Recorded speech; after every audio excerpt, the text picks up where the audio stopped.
Welcome, and thank you for joining us in this conversation as we continue the journey to Friday, May 19th to the 20th. That's this Friday. And we continue this conversation on the Guyana Timber Expo, a platform that is intended for the timber sector to showcase our stakeholders, including our private sector, our government agencies, and all affiliated organizations and associations. It is an experience for the consumers as well to come out and become more aware and be more sensitized about the application of timber in their timber projects so that they can make some more informed decisions whenever they're undertaking these projects. With us on this program, we have two very distinguished persons on our panels. And these persons, I shall introduce them. Rafik Khan.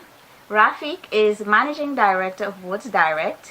He also holds another portfolio, which we'll be talking a little bit about just in a few moments, as well as Oren Hines, who is an architect, a stalwart in his profession.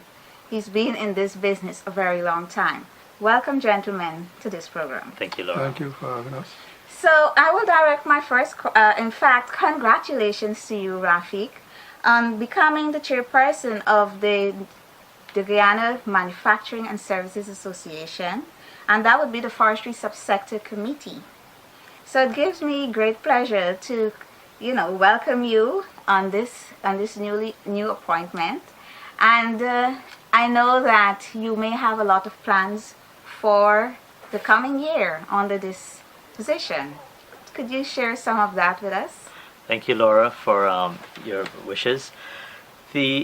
We do have a lot of plans for the GMAC actually the GMAC in general, but in terms of the forestry industry in the subsector there, we're faced with challenges in many industries, and we always have to get creative. One of the main things we need to do is to try to be competitive locally and internationally. And in Guyana, we are faced tremendously with some hurdles that is keeping us back in being competitive. So as the chairperson, I'm going to be seeking to have ways of how we can reduce our costs and become more competitive. And not just more competitive, how we can become more creative in our products. There's going to be some issues coming up where we're going to approach the government through roundtable discussions and helping them to understand more industries and their challenges. And I think if I were to highlight a few of those, it's going to be one, our cost of energy. We have a lot of wood waste and we're not utilizing the waste. So energy cost is very high comparing to the rest of the world in Guyana. That drives our cost up. The second area where we're going to try to address is road and infrastructure. Road infrastructure is an enormous cost. Our forest is far into the interior and difficult terrains, and many companies undertake the expense for their own road and infrastructure. So the government is actually committed already to helping support many of these logging companies and road and infrastructure throughout the country. But we want to actually get more close and look at these costs and see how far they can impact us. The other area I would think, I know for sure that we need to address is going to be taxes. We were blessed with getting a waiver on taxes and consumables for in lumber locally and logs from no VAT, which has helped the local consumer make lumber more attractive locally. However, we're going to be pleading with the government, pleading with GRA to help remove VAT on the consumables of forestry products, because to import parts, import components and machinery and all of the consumables that goes along with the production of the timber makes it very challenging to become competitive. So that's going to be one of the issues we're addressing actually as one of our major first issue before the end of the month, hoping to bring it before the ministers to help us with this issue. The other area is going to be technology. Guyana, I would say we're probably 10 to 15 years behind our neighbor Brazil in production of products. We have a lot of old machinery. We're having a lot of companies who don't understand how to use wood and how to make better use of timber. So that's going to be another area we seek to try to get help internationally with technology transfer and technology in itself. Yeah. The one other area I want to highlight is going to be important is how do we attract foreign investors to Guyana? I think we cannot do it alone as small local companies and even growing companies. We need foreign investors. And we're reaching out to many countries, China, Indonesia, India, and we're seeking foreign investors to help partner, walk alongside companies, not just come and run their independent company here, but work alongside and embrace existing companies. So that's going to be one of the areas we really seek to attain and accomplish within the next 12 months. And I think we're going to do it. I personally, I'm doing it within my company, and I'm going to spread the news to the other companies. I love the enthusiasm. And also, how can other companies support these initiatives that you would have just talked about, and the GFC, the GMSA, the committee itself? I think get on board. We can voice our opinion better if we get on board, become members of associations, become members of GMSA, and listen and learn about some of the current events. There are many organizations out there who are willing to help, but if we don't come together as a body in a sector, it's not going to be as recognized. Whether we whether we go before the government or whether with an issue, or whether we go before a donor, a foreign donor, who is going to help us with grants for technology transfer, whatever it may be, or the ambassador for another country, we need to go as a group. And enlisting as membership, I will really challenge companies to get involved, because GMSA is, we're looking for members, and we can use your help in many ways. This sounds this sounds very promising, and I do agree there is strength in unity. So I would endorse that. Rafik, I understand you are part of a group of specialized companies. Can you describe this partnership, and are these companies members of the GMSA? Yes, well, Durable Wood Products is our primary first company, been around since 1999, actually started in the United States and then into Guyana. So this company is the key member of GMSA, and then we have some other specialized companies who are going to be becoming members as well. But we work on their specialization. I was challenged about a year ago from a good friend that we need to be specialized in Guyana. And if we're not specialized, we try to be a masters of everything, and we're not good at anything. Oh, yes. And what I mean specialization, I'm in the timber business, but timber has a wide variety of products.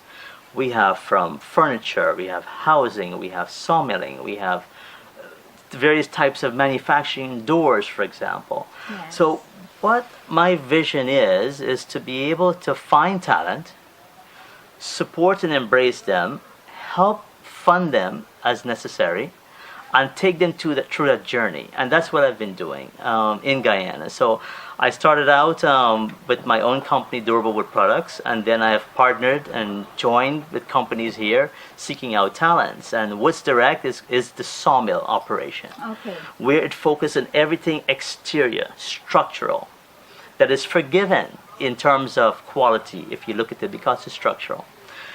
Log Ripper is a manufacturing company that focuses a lot on making high-end manufacturing products such as doors, furniture, kiln dry products, which the consumers are going to be very, very picky when they're looking at their product. Yes. And then we have Durable Wood Products is the trading arm, the marketing company who connects to the consumer. So these companies are helping to specialize, so when a customer comes to us, they know which company they're dealing with. And then we have with us also a company by the name Duravilla Homes. So that's where I met Oren probably 10 years ago. Oh, nice. Both Oren and I, we have a passion in housing. Yeah. And it doesn't seem like no one in Guyana is actually even our company. We haven't really figured out the solution. Don't worry, we'll talk about the solution later. We need to, Oren, because the market We'll is find a huge. solution. The Yeah. Caribbean market is huge. Here in Guyana, the market is huge, and the consumer, they're waiting for us. They're waiting for that solution. So Doravilla Homes is a company that was introduced to help specialize in producing a home, whether it's a timber frame home or a home that is concrete and timber combination. So we work with in Guyana and in the Caribbean, and we build homes. We build model homes, and we built several in Guyana. The last housing exhibition, Okay. we showcased Yes, one. I remember that. Yes. So at this exhibition, you're gonna have a little taste of something different to come in terms of housing as well. So our audience can look forward to coming to the Guyana Timber Expo on Friday, Saturday, and Sunday, and having a taste of some of your specialized products Yes. that will be on display. Okay, I get from what you've talked about, we touched a little bit on construction, and this is where I like to bring the focus on Orin. You've been an architect in this profession for a number of years. As it relates to wooden architecture and the design of timber projects, how would you describe the relationship and the importance of your profession as an architect to the timber sector, as well as specifically to this Timber Expo? Okay, before I answer your question, I'd just like to say that the timber industry, if based on what I'm hearing from Rafik, is what I'm hearing now, I think the timber industry is in good hands, and I'm surprised that we've had so many problems with the timber industry. I think Rafik has the right answers, and it's something I would like to really discuss with him as we go along. He touched on the high cost of production.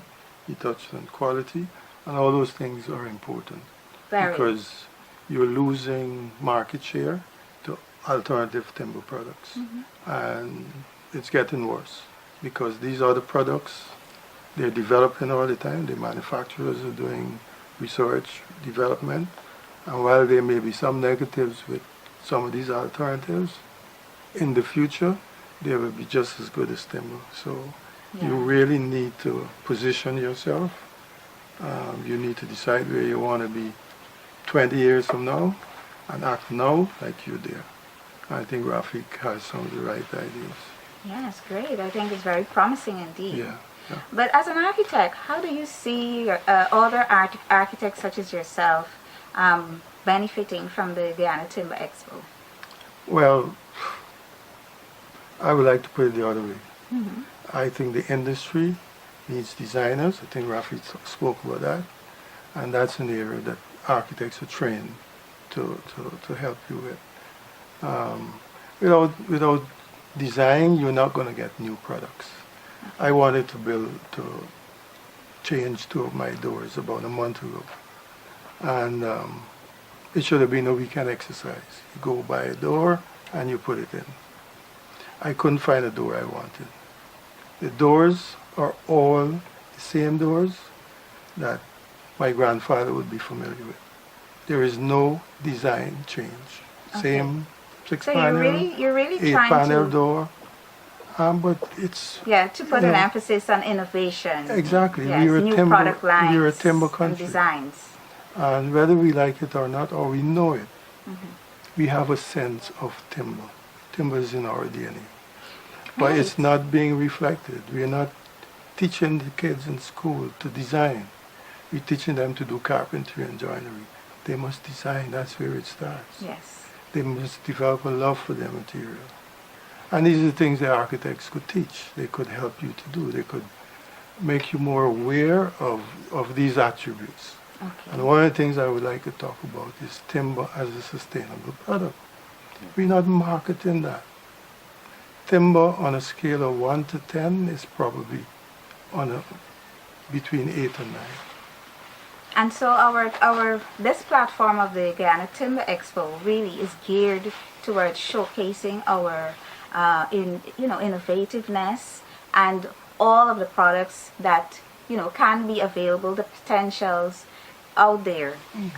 So on that note, let's go for a short break and listen from our sponsors. You're tuned in to the conversation on the Guyana Timber Expo, which will be happening on Friday 19th to 20th, and that will be this Friday.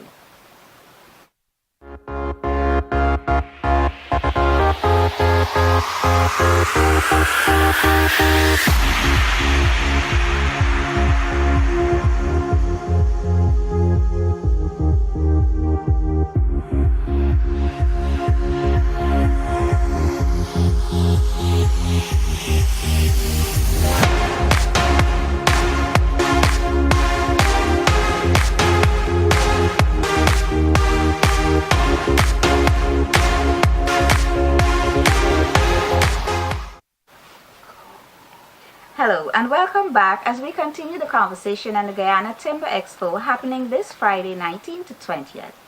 Rafiq, I understand that you mostly export your products. You touched a little bit on the side of your company that really is the marketing exporting arm.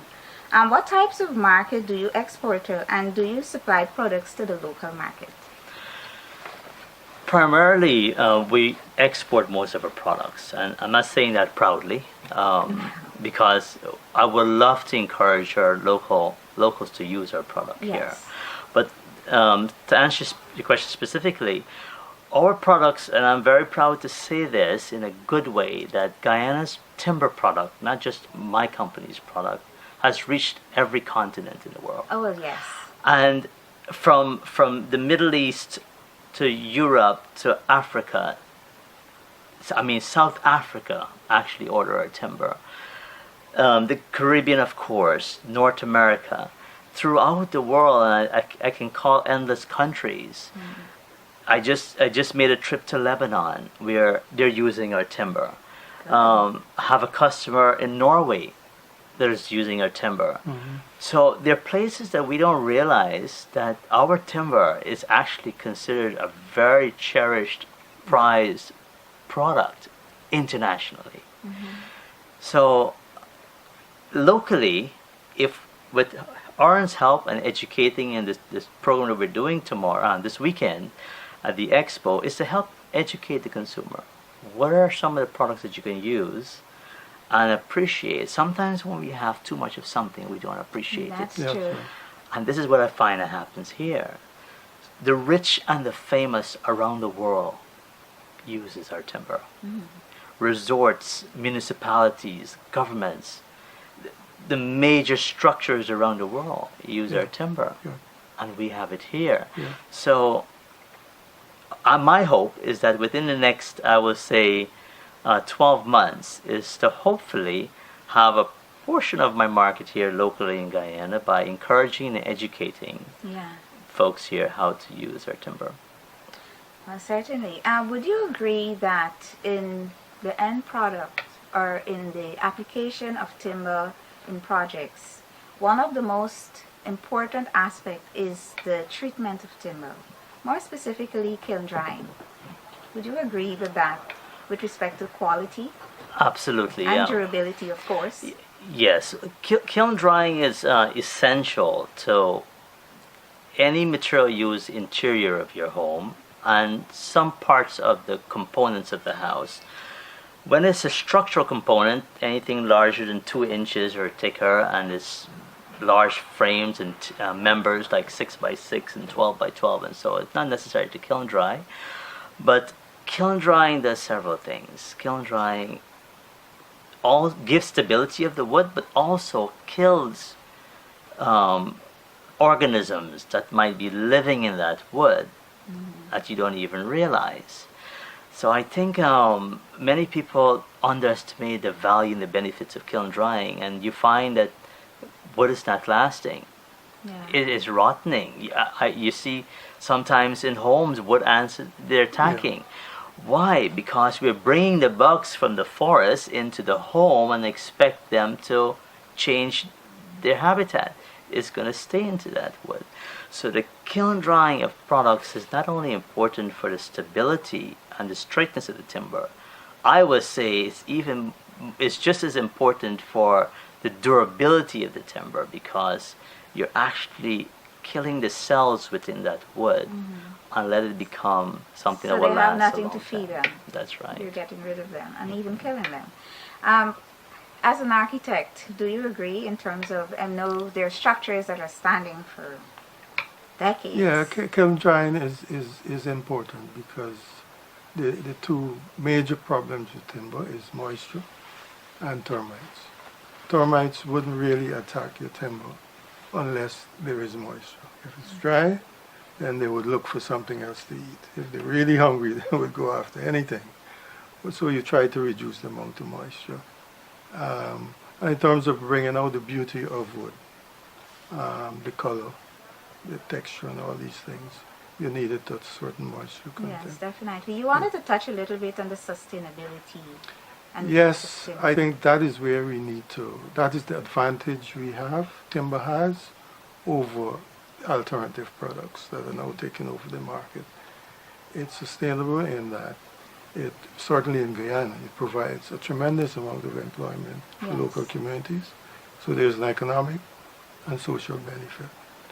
Outside of local communities, the timber industry employs thousands of people. Loggers, millers, drivers. just an average of 20,000 persons. Exactly. So from that point of view, it is sustainable. From a health or environmental point of view, it's reusable, it's recyclable, and it's biodegradable. Yes. You can't have anything more sustainable than that. And from a health point of view, it is a non-VOC product. Oh, yes. And that is a huge, huge advantage. Plastics, composites, the fabrics, paints, all of those things contribute to VOC's hazards. And many countries are banning alternative products, or they're not using it unless it's declared VOC free.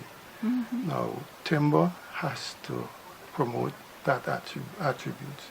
It's a natural product that could fit in any environment. So I think that's an area we need to Oh, we definitely. need to look at. Rafiq, I got the impression when you speak, you are, you talked about the specialized companies. Most of it involves the production of building components. Can you share with our audience some of these building components that will be showcased at the Timber Expo in your exhibit? Yes, Laura. At the exhibition, we are hoping to showcase flooring, exterior siding, door panelings, doors itself. We're going to actually be showcasing an entire mini home where in some countries they call them garden homes, modular homes. So we're hoping to bring you a wide array of products at the exhibition. Oh, I'm very excited. I can't wait to see this.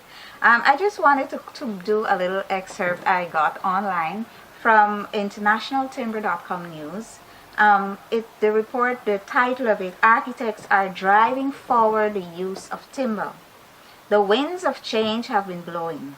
However, we've seen a huge upsurge in the use of timber for both mainstream contractual work and the high-stakes, high-rise development.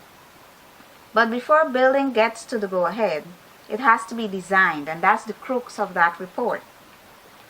I wanted to really emphasize on this part. Architects are moving on from designing buildings with the signature steel beams, concrete slabs, and brick. And now they're tapping into the world's most natural resource to redefine our skylines. I know you've been involved, and in your travels, you would have seen this happening. Would you, in your projects that you would have been implemented, both locally and abroad? Is this true? Yes, for the same VOC reason. Okay. I said a lot of composites were very popular. They still are, for floors, for walls, for ceilings. But because of the health issues in the workplace and the resulting non-productive worker, they're moving to timber and similar products. VOCs cause headaches, they cause dizziness, they cause drowsiness, because nausea, the, you become an unproductive worker. Yes. So rather than working 4 days a week, you probably work 3.5 days In terms a of week. hours. So when they work that cost out, it is better for the employer to use better products, more expensive products that are healthier. So timber creates a healthier environment. So there's an awareness of those values that are driving the use of timber. And of course, technology is developing, allowing timber to be used in situations where there is a fire, where it's fireproofed. So there's a growing awareness coming out of research and so on that timber is a superior product. Great. This is very fascinating. I think the conversation is just coming. It's time to wrap up. And in closing, are there any final words that you'd like to share with our audience to encourage them to come out to that Timber Expo? I encourage the young, the old alike, come on out, experience and learn and meet, greet, and just get educated and understand what we have, our cherished product here in this country, a natural resource. And do your best to make it out there. If you can come every single day, come out and support us, because you're going to be learning quite a bit and understanding different ways of construction, different ways, different types of material choices that are available, and design choices as well. Oren? Well, I'm not familiar with what's happening with the expo, but it's certainly anything that has to do with timber and raising the awareness of timber, I think is a good thing. So I myself would want to be there. Well, there you have it. So come on out to the Guyana Timber Expo happening this Friday, 19th to 18th.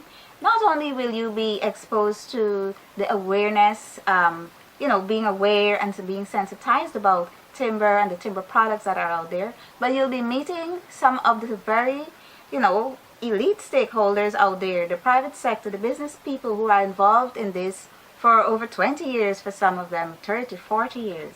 And you'll be exposed to maybe some deals at the Timber Expo with respect to flooring, wall paneling, demonstrations. Come on out. You've been listening to the conversation on the Guyana Timber Expo. Thank you for joining us. Gentlemen, thank you for joining us here on the panel. And we do look forward to seeing you on Friday. Thanks. Thank you. Bye.